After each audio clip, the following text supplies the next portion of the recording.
讲到咱台湾囝生少的问题是真严重，即卖影响到做兵的人数啊。根据统计，今年会当调集的这个役男的头一届无到10万人，预估到2011年的时阵会剩无到75000人。内政部即卖就预告要修法，要甲这12天军事训练的补充兵申请标准变幅搁较悬哩。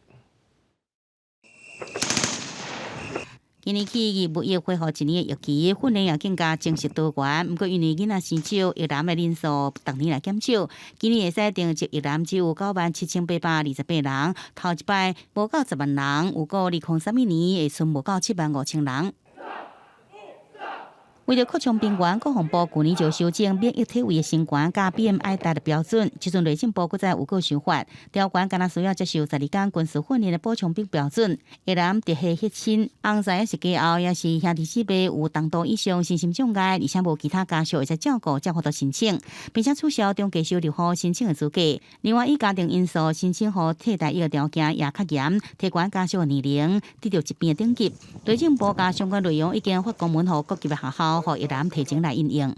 国防兵力结构调整，第二个就是追求兵役公平，94年次的这个薪资也做调整，接近基本工资。对于中低收入户来说，他从就是入伍到结训，而且重点还是必须要通过，那他才能领到这样子的薪水。做补充兵之后，他就可以赶快去再进行工作。这对于中低收入户家庭的青少年来说，它都是一个经济上面的一大打击。 陈小明指出，新月出来底主要趁钱的人会落势青少年，做兵的役期若是对12天延长真做1年，会影响因的就业甲职业的发展。呼吁内政部应该有完善配套的计划，也是思考另外补贴的可行性。